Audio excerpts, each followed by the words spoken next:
Let me tell you what it feels like to come home early from a work trip, dragging a Rimowa suitcase through JFK after a 7-hour red-eye, only to discover your penthouse key doesn't work anymore. I'll give you a hint. It feels like betrayal, but with jet lag. I'm Sienna Clark, 38, a fintech lawyer, and until recently, the CFO of my husband's tech startup.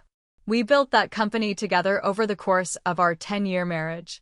Late nights, investor calls, pitch decks, compliance checks.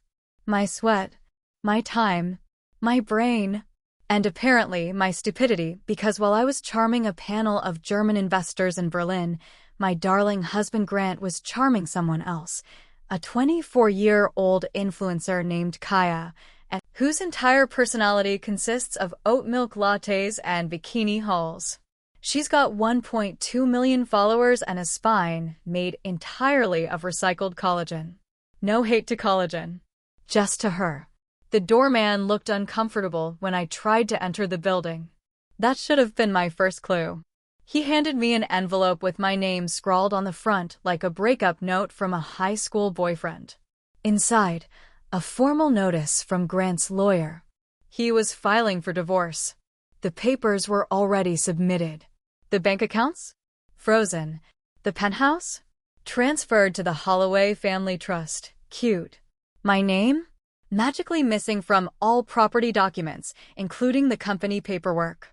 Now, I'm not a screamer. I didn't throw a scene in front of the doorman or cry in the street.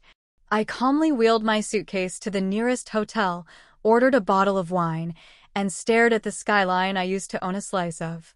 Then I opened Instagram. That was my second mistake. Because there she was, Kaya, in my kitchen. My kitchen. Sitting on the marble island I picked out, in one of Grant's oversized shirts, captioned Sunday Funday with my forever person. Glow up? No. No. This wasn't a glow up. This was arson dressed in lip gloss. I took a deep breath and did what any self-respecting, iced-out woman would do. I opened my laptop and logged into an encrypted folder titled Contingency. See, what Grant didn't know, what he never cared to ask, was that while he was front-facing, I was the spine. The bones. The ligaments of our empire. And I had receipts. Literal ones. And legal ones. And a few that could get him investigated by the SEC. But I didn't go nuclear. Not yet. You don't drop a bomb when you can build a guillotine. And I wanted him to watch it rise. You know that saying, don't get mad, get everything? I took it personally. Grant probably celebrated the moment he dropped those divorce papers. I bet he clinked glasses with Kaya, who, by the way, once misspelled entrepreneur in a sponsored post for Lip Plumper and toasted to his new chapter. He thought he'd won. He thought I'd just disappear, take some alimony, maybe raid shop at Nordstrom Rack, and quietly cry into a mimosa at brunch. Instead, I called Peter. Peter is not a friend. He's not even someone I particularly like. But he's ruthless, and that's what I needed. He's a managing partner at a boutique law firm that specializes in high-net-worth divorces, hostile corporate takeovers, and vengeance. Not officially, but come on. I know his assistant has a degree in organized bloodshed. We hadn't spoken since the IPO merger 4 years ago when he called me a surprisingly strategic CFO for someone who wears lavender. But Peter remembered me. Oh, he remembered me very well when I told him the details. Let's go over the basics I had on Grant. 32% equity in the company. He thought he had 51%. Cute. Dual registration of all intellectual property under our marital trust. Access to his full Slack logs from the company's back end, which included a neat little thread titled, How to Hide Revenue from the IRS. Guess who was tagged? Spoiler. Grant. Peter laughed. Not a giggle. That dangerous, predatory laugh men with corner offices do when they smell blood. Oh, sweetheart, he said. We're going to eat him alive. Now, to be clear, I wasn't doing this out of desperation. I was doing it for sport. This man had replaced me with a barely legal ring light and tried to cut me out of something I built. I wasn't just mad, I was insulted. So we got to work. quietly. While Grant was busy healing in Tulum and posting sunrise yoga selfies with Kaya, in my robe, yes, I recognized the damn monogram. I filed paperwork to freeze the company's liquid assets due to irregularities in reporting. I also contacted the board. See, they liked me. Because unlike Grant, I actually did my job. And unlike Kaya, I didn't use like 5 times in a single sentence. By the end of the week, the company's accounts were locked. Grant couldn't pay the developers, couldn't close new deals, couldn't even order office snacks. I made sure the last Amazon auto order was 12 crates of prune juice. Petty? Absolutely. And still, I said nothing to him directly. Let the silence echo, baby.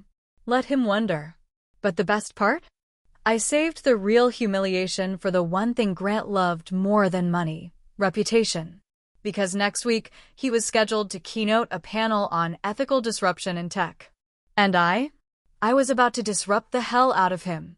The day of the conference was beautiful, one of those smug Manhattan mornings where the sky is offensively blue, the air smells like fresh bagels and capitalism, and everyone walks around like their startup is seconds from going public. Perfect for a takedown. Grant was set to keynote at the TechRise Future Leaders Summit, hosted in a sleek venue downtown with enough LED lighting to induce seizures. The stage backdrop literally read, transparency, innovation, integrity. I know. The irony nearly gave me hives. He'd been invited as the visionary CEO behind PulseX, a title that made me dry heave a little, considering I wrote half of PulseX's founding documents while Grant was still Googling what is equity. I didn't go to the event in person. I didn't need to. I had people for that now. Enter Samira, former marketing director at PulseX, freshly poached with a generous offer from a competitor, courtesy of me, and still in possession of her backstage badge. She owed me, and she was happy to repay in petty vengeance. 30 minutes before Grant's keynote, Samira walked into the AV room, flashed her badge, and handed over a USB drive marked Keynote Backup. The technician didn't even blink. Here's what the audience saw. Grant strutted onto the stage in a too-tight blazer and that smarmy "I'm holding a TED Talk" face he always practiced in the mirror. He tapped the mic, cracked a joke about Zoom fatigue, and gestured for the projector to begin. Slide 1. Innovation that changes lives. Classic. Generic. Corporate flavored. Slide 2. A screenshot of Grant's Slack message. Can we route that Series B through the Cayman account? Let's not give legal another panic attack, LOL. Audience laughter turned, confused. Slide 3. A bullet point list titled, Ways to Undervalue Company Before Divorce. Yes, it was real. He'd brainstormed it with a junior exec. And saved it. Gasps. Slide 4. A selfie of Kaya in my bathtub. Caption CEO's stress relief. Love. #power couple. Followed by the timestamp, taken 2 days before our divorce papers were filed. It took a second. A beat of stunned silence. And then murmurs turned to noise. Conference organizers started whispering. Someone from the back rushed toward the stage. Grant's face blanched like printer paper. He stammered. Tried to make a joke. Clearly there's been some, technical. But the tech guy didn't stop the presentation. He shrugged. I was told this was the keynote deck. Slide 5. Ethical disruption. A case study in *T. That was my touch. Simple. Elegant. The live stream cut 5 seconds later. Grant never finished the keynote. He tried to storm off, only to find 2 investors waiting for him backstage, faces like stone. Word spreads fast in tech. And when it comes to trust, perception is everything. Within an hour, PulseX was trending on Twitter. Not for their algorithm. For fraud speculation. Meanwhile, I was in my hotel room, silk robe, glass of Cabernet in hand, watching it all unfold. I didn't laugh. That would have been too easy. I smiled. The kind of smile you reserve for the moment your favorite villain trips over his own cape. because the public roast was just the beginning. I hadn't even touched his money. Yet, there's something sacred about walking into a boardroom wearing the color traditionally reserved for weddings when you're about to divorce someone financially, professionally, and reputationally in a single afternoon. I wore ivory silk, custom-tailored, shoes that cost more than Grant's high school car, and the necklace he gave me on our 4th anniversary, which I had cleaned just for the occasion. I wanted him to recognize it when I sat across the table. I had arranged for the PulseX emergency board meeting to take place at a private club in Midtown. Quiet, elegant, rich in ambience and poor in mercy. Let me set the scene. The PulseX board, 8 members, most of whom I'd vetted or coached personally during our scale-up years. Grant, already in hot water after the keynote calamity and bleeding credibility faster than a startup burns through seed funding. Me, legally still a partial owner, co-registrant on the core IP, and now, thanks to some very juicy legal filings, the swing vote in a potential leadership overhaul. The room went silent when I walked in. Grant turned, jaw twitching, eyes darting to the open seat beside him. I didn't sit there. I took the chair at the head of the table. "Nice of you to join us, Sienna," he said, voice tight. I smiled like I wasn't about to gut him. "Oh, don't be modest, Grant. You made this whole meeting possible. Truly." The board chair, an older man named Gerald who once called me the only person in the company who actually reads contracts, cleared his throat. "We're here to discuss concerns regarding PulseX's governance, financial transparency, and leadership integrity," he said, glancing pointedly at Grant. And then, like a scene out of Succession's evil twin, the hits started coming. One board member raised the issue of Cayman accounts. Another mentioned the leaked Slack logs. Samira, yes, my girl Samira, submitted a 30-page dossier on PulseX's toxic culture under Grant's leadership. She even included screenshots from Kaya's Instagram featuring confidential material in the background. Chef's kiss. Grant tried to defend himself. Really, he did. There was sweating, stammering, a vein in his forehead performing a full opera. Then it was my turn. I slid a leather folder across the table. Inside, documentation of my equity. A motion to remove Grant as CEO for cause. A list of interim leadership nominees with me at the top. "I'm not here for revenge," I said, voice even. "I'm here for accountability. And, honestly, Grant, I think you need a break. Maybe a sabbatical. Something tropical. Maybe Kaya can finally teach you how to spell fiduciary." Laughter. Laughter from the boardroom. I hadn't heard that sound in a while. The vote? 7-1 in favor of removal. Guess who the one was? As Grant stood, pale and seething, I stood too. We made eye contact. He looked like he wanted to scream. Instead, he whispered, "You don't get to win everything." I leaned in just enough so only he could hear. "I don't want everything, just what's mine, and maybe a little of what's yours too." He left. I stayed and ordered champagne for the room. Technically against policy, but when you're about to be named interim CEO, no one argues with you. But the best part? After the meeting, one of the junior board members pulled me aside and asked, "How did you stay so calm while dismantling him?" I smiled. I already cried. In Berlin. Now I bill by the hour. A few days after the boardroom bloodletting, I was having my usual 8 a.m. espresso in my new office corner, high-rise, perfect view of the same skyline Grant used to lord over when I received a text message from an unknown number. "Hi Sienna, it's Kaya. Can we talk?" Reader, I stared at that text like it was a roach in stilettos. For context, the last time I saw Kaya was digitally, when she posted a TikTok dancing in my bathrobe with Grant's dog. My dog, technically, but I wasn't about to fight over a golden doodle with IBS. I ignored it. But then she sent another. I didn't know what Grant was doing. "I'm so sorry. I feel like he lied to both of us." "Oh no, sweetie. Don't try to bond with me in the ashes. You helped light the fire." Still, My curiosity got the best of me. I told her to meet me at a quiet cafe on the Upper East Side. Public enough for decorum. Private enough for daggers. She showed up looking like a tear-stained Sephora ad, oversized sunglasses, perfectly tousled hair, a cashmere set probably purchased with my dividends. "Sienna," she whispered, dramatically removing her glasses like we were in a soap opera. "I need your help." I raised one brow. "And why would I do that?" Kaya sighed. "Because Grant, he's not who he said he was. He told me you were controlling, that you didn't believe in his vision. He said the marriage was basically over before we met." I sipped my espresso. "You mean, before you posted a thirst trap from my couch?" She flinched. I didn't blink. "He promised me I'd be part of the brand," she continued. "Said I'd be PulseX's new face.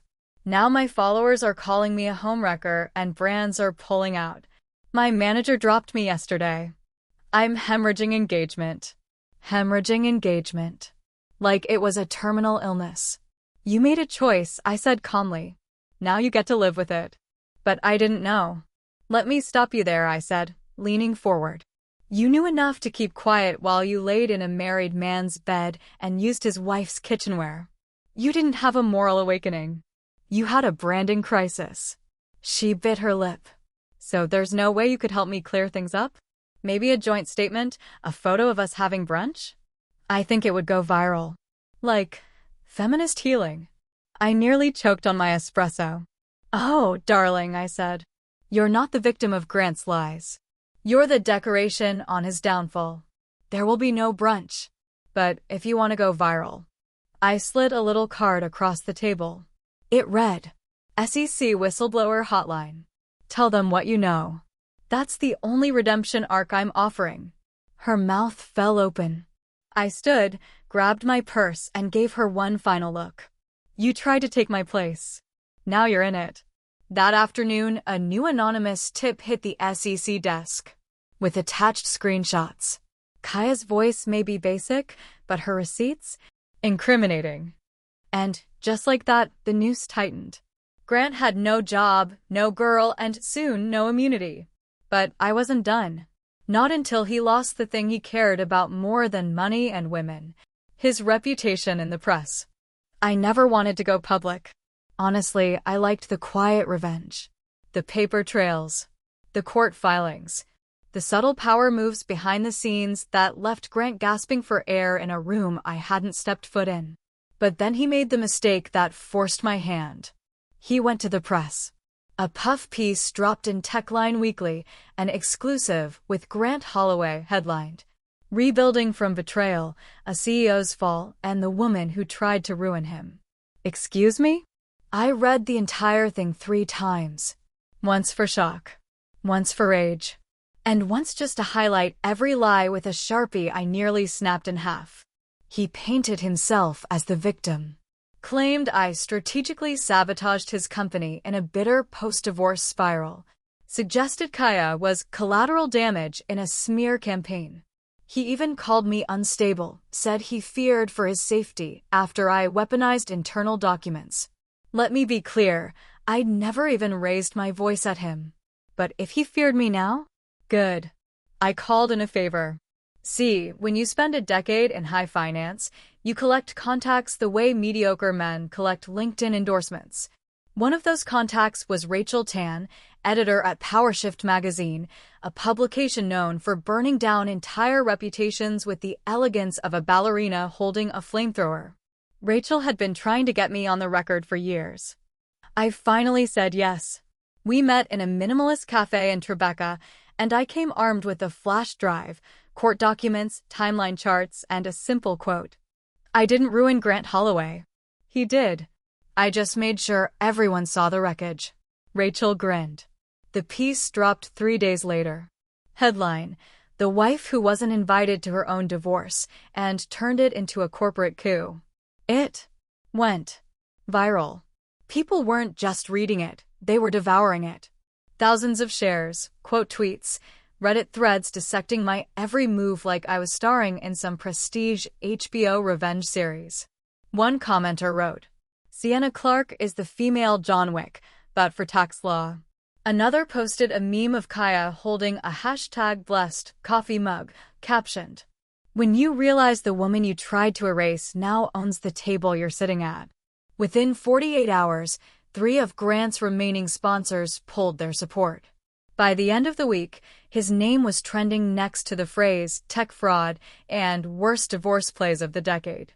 He tried to do damage control, posted a Notes app apology that read more like a LinkedIn layoff announcement. No one cared. Because here's the thing, I didn't even have to destroy him. I just handed people the match and let them realize they'd been standing in gasoline. But the cherry on top? That same week, the boutique wine company I'd invested in months earlier offered me a brand partnership. They wanted a video campaign. Classy, empowering, quietly savage. So I filmed it. Soft piano music. Me in my new home office, pouring a glass of red. The voiceover. Sometimes the best revenge is success served at 58 degrees. Sienna selects wine that pairs perfectly with a clean conscience. The comments were gold. He delivers Uber Eats. She delivers monologues. I didn't confirm the Uber Eats part publicly, of course. But I will say this. 2 weeks later, Grant showed up at my door with a delivery bag and my wine inside. I tipped him 20%. In cash. Because some lessons deserve receipts. So, remember the Holloway family trust? The one Grant smugly used to kick me out of the penthouse? Yeah, about that. He assumed I didn't notice when he shifted ownership of the apartment to the trust and quietly forgot to list me as a beneficiary. In reality, I noticed everything. I just didn't react. Why? Because I helped design the trust structure 3 years ago during a very expensive estate planning retreat. He was blackout drunk on mezcal flights while I sat with the firm's senior associate drawing diagrams. And here's the thing about trusts.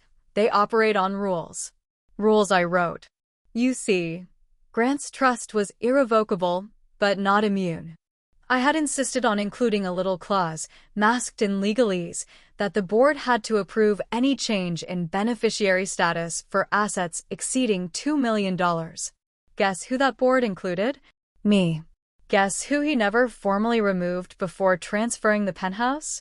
Also me. So the transfer? Technically invalid. The paperwork? Unenforceable. And the apartment? Still mine, baby. But I didn't stop there. No. That would be petty. I was going for biblical. While Grant tried to stabilize the financial crater I'd turned his startup into, I activated my second phase, a burner phone left in a safe deposit box I'd set up 6 months earlier, back when I first suspected something was off with his travel expenses and gaslighting. The burner was preloaded with everything.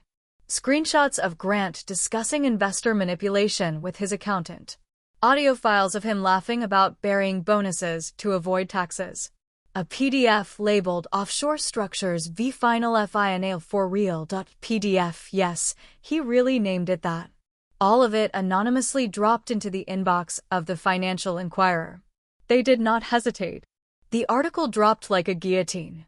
Is tech darling Grant Holloway hiding millions in offshore havens? Suddenly, Grant wasn't just dealing with public embarrassment. He was dealing with a forensic audit. His accountant? Froze.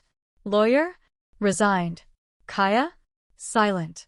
Although her IG captioned a recent beach post with "Sometimes you outgrow the sandbox." So, growth. The day the IRS launched its preliminary investigation, I got a voicemail from Grant. His voice cracked halfway through. Sienna, please. This is getting out of control. My mom is asking questions. I don't know what you want anymore. I didn't return the call. But I did send him a gift basket, 3 bottles of budget wine, a copy of Trusts for Dummies, and a handwritten note. I want exactly what you gave me. Confusion, isolation, and a headache. Enjoy. Ass. Then I called the trust firm and formally reassumed ownership of the penthouse. Had the locks changed. Repainted the foyer. removed the last of his cufflinks from the drawer, and mailed them to his new P.O. box with no return address. The only thing he has left now? A legal team on retainer, a crumbling public image, and a list of burner emails begging for favors. Me? I have a standing appointment with my facialist, a rising wine brand, and a title that fits better than wife ever did. Predator in heels. I had carried his last name for 10 years. 10 years of introductions at galas. Of Mrs. Holloway, table for two. Of monogrammed luggage tags and embossed stationery, and, worst of all, being reduced to the accessory of a man who once tried to pay his taxes with cryptocurrency and confidence. So when I walked into the downtown courthouse, I wasn't nervous. I was ready. I'd already filled out the paperwork to change my name back to my maiden name, Clark. Clean, sharp, unpretentious. Like me, post-betrayal. The woman at the front desk skimmed the forms and smiled. Reason for the name change? I smiled sweetly. Divorce. And vengeance. She didn't even blink. Congratulations. Now I could have left it there. Simple. But this was me. There was always a final move. One that stung just enough to leave a mark. So I bought a little ad. Full page.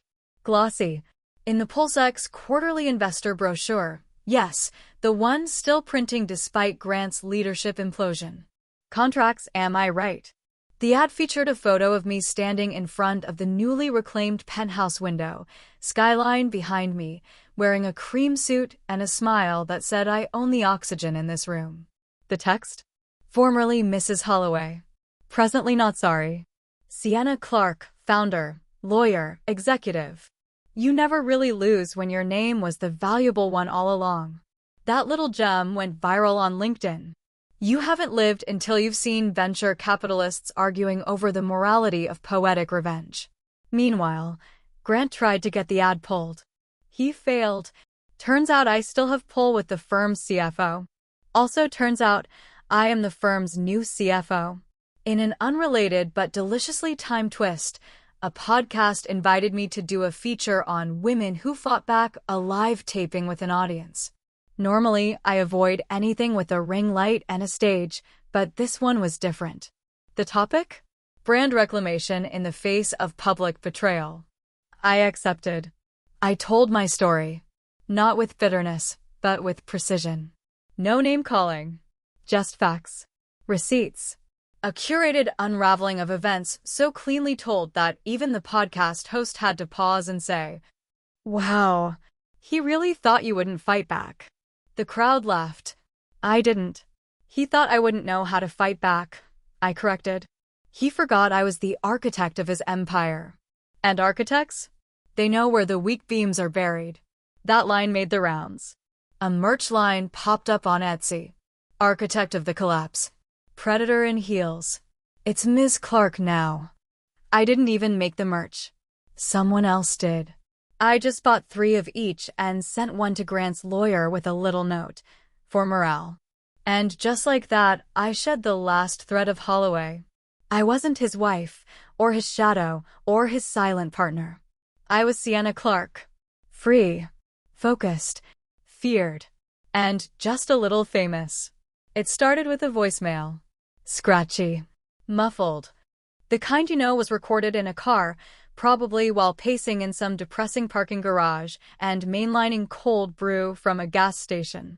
Sienna, hey, look, I know I haven't exactly handled things perfectly, but I've been doing a lot of thinking. I miss talking to you. Not about the company. Or the house. Just us. Us. Oh no, sir. That version of us is in a metaphorical urn on my reclaimed penthouse bookshelf. He continued. I was stupid. I know that now. I should have treated you better. And Kaya, well, you were right about her. It was a phase. A very expensive phase. Pause. Audible sigh.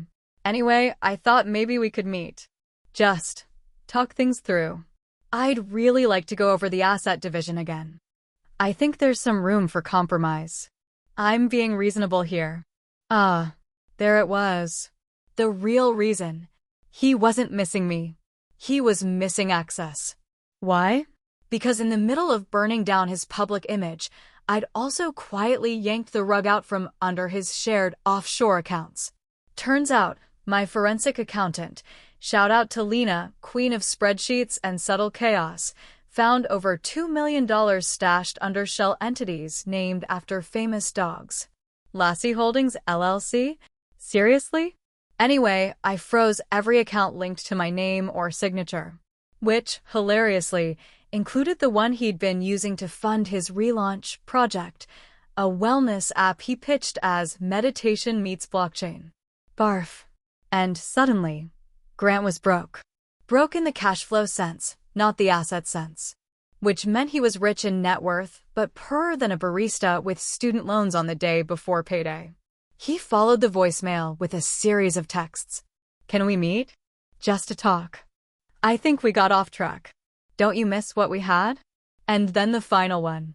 You're being cruel. Reader, I howled. Because if I'm cruel now, it's only because I spent a decade being kind while he was carving holes in our marriage like it was a block of Swiss cheese. So, I decided to respond. Not with words. With action. I invited him to a casual meeting at the rooftop bar of the Conrad Hotel, the same place he took Kaya on their first not-so-secret date. Yes, I knew. I even tipped their waitress generously for the spilled champagne. Grant showed up in what I can only describe as tech founder cosplay, black turtleneck, expensive sneakers, and a hopeful smile that made me wish I'd brought a PowerPoint just to shut it down. He went in with the usual script. Regret. Nostalgia. We were good once. I let him talk. Let him believe, for a full 22 minutes, that he might salvage something from this. Then the server brought our check and I slid it over to him. It was a printout. Not a bill. A legal document. A cease and desist order, drafted that morning, forbidding him from contacting me outside of official mediation. Filed. Signed. Effective immediately. You had 10 years to talk to me, Grant, I said, standing. And you used them to lie. Cheat. And steal. He tried to protest. Sienna, come on. I'm drowning here.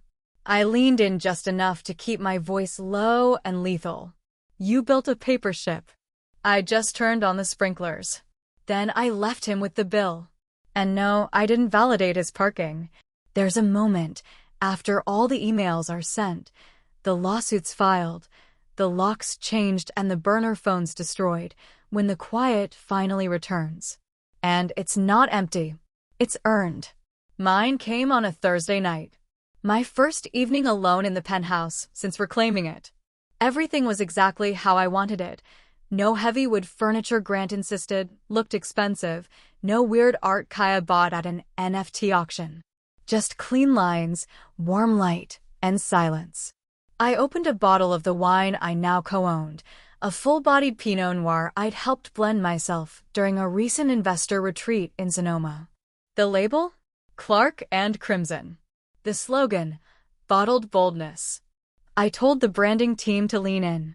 I poured a glass, walked barefoot across the hardwood I'd refinished, and stood in front of the window, the very one Kaya posed in front of for that first soft launch with Grant. I raised my glass to the city. Not to him. Not to vengeance. To me. To the woman who survived emotional erasure. To the woman who got erased from a property deed and then bought the building across the street. To the woman who took her pain, alchemized it, and sold it in limited release vintage. To me. And then, because poetic timing never sleeps, my phone buzzed. It was a push alert from a business site I used to hate read. Breaking. Holloway indicted for tax evasion. SEC opens formal investigation into PulseX irregularities. Oh, Grant. You really should have read the documents you forged my signature on. 10 minutes later, I got a text from a blocked number. You win. Happy? No name. No punctuation. I didn't respond. I didn't even feel the need to smile. Because it wasn't about winning anymore. It was about walking away with everything they tried to take, my name, my power, my peace, and knowing I never had to look back. I turned off my phone, Put on Billie Holiday. Sank into my velvet armchair with a glass of Clark and Crimson in one hand and a first edition of The Art of War in the other. The irony was delicious. And I wrote the final entry in the journal I started the day I left Berlin. He filed for divorce without telling me. Now he delivers my wine. I never needed a seat